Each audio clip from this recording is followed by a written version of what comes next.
Hello and welcome to another fun-filled edition of Adam's Music Box, where today I want to talk all about one of my favorite bands, and specifically their guitarist. This is, of course, Chicago, the band, and Terry Kath, the guitarist, the vocalist, the songwriter, one of the essential elements of Chicago.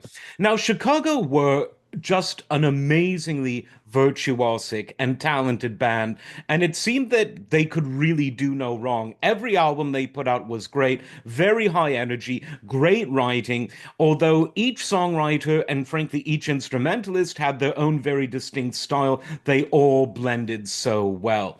Now, when Chicago first came out, they were called, of course, Chicago Transit Authority until the people who operate the trains and buses said, you're not allowed to call yourselves that. So they just switched it to Chicago. They came out with a bang, and this was a time when, among many other styles, there was a sort of resurgence of horny bands, and I don't mean bands that want to, procreate with other bands and create small bands, but God, it's free, folks. It's free. You can't complain.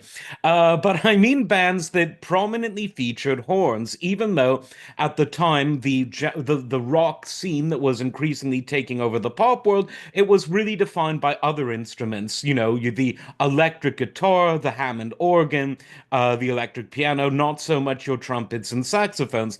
But several bands came out at this time that sort of put an end to that mythology in the rock world. And by the rock world, I mean audiences that catered to a rock audience. That's how Zappa really defined genres. He said it's really not about the style of music that you play so much as which audience is it consumed by.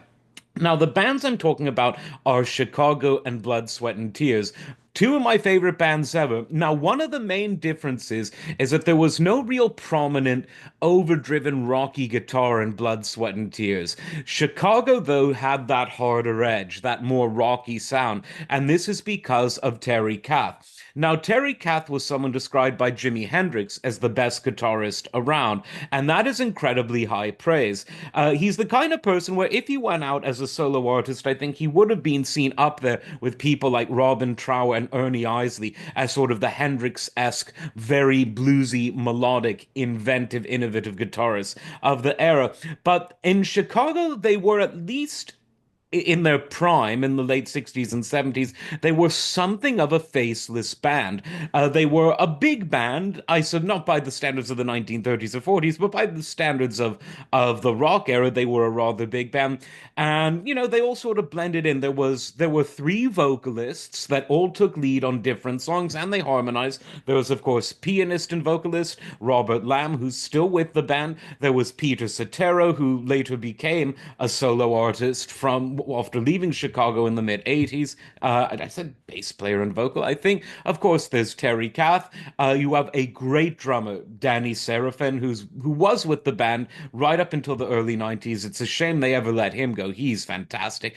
And then you have on trombone, you have James Pankow, you have Walter, I always pronounce this name wrong, Parazidiner on saxophones. I do apologize. And Lee Longhune on trumpet and trumpet-derived instruments like the flugelhorn. And that was the lineup. You can see now, I guess, why there was a tendency for the members to become rather faceless. They didn't put their pictures on the front cover of the albums. They blended together, and there were quite a lot of them.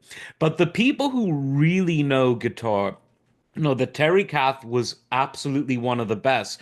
And he came in a decade when guitar heroics were really reaching new heights. Again, this was the decade that, began with the death of Jimi Hendrix, ended with the emergence of Eddie Van Halen. You had Jimmy Page and Robin Trower and so many other greats doing amazing things in the middle. Michael Schenker was around, Tony Iommi was around, just so many interesting people doing interesting things on the guitar. On the jazz fusion side, you had John McLaughlin, arguably at his best in that decade, Al Di Meola, the emergence of Alan Holdsworth. It was a guitar happy decade. And Terry Kath really could rock with the best of them. Now, of course, he's sadly remembered by many for the tragic way that he died, and it's been gone over so much. I don't want to harp on that. But what is sad about his death from a musical point, in addition to the very personal tragedy, which really so unnecessary, the band was never quite the same after him. There were plenty of people in the band who could write and who could play, but there was something of that edge that was lost when Terry died. They definitely became less of a guitar-driven band after he died, and then as we go into the 80s, even the brass was sort of mixed down and the synths were mixed up. But that golden age of Chicago, from the first album right up until Terry's death, I think was one of the most golden, wonderful runs in all of music. Not a single bad album, no filler, just great stuff. And when you listen closely, you can really tell just what a virtuoso Terry was. The albums were mixed very evenly. The brass didn't overpower the keyboards, the guitar didn't overpower the vocals. It was all very balanced. But what that means is if you're a careful listener, you can hear everything in all of its glory. And Terry's guitar, when you really start paying attention to it, will blow your mind. Could have been a great solo artist, guitar hero. Instead, he decided to remain one of the key members of one of the best bands of all time. Like, subscribe, and we'll see you next time. Take care.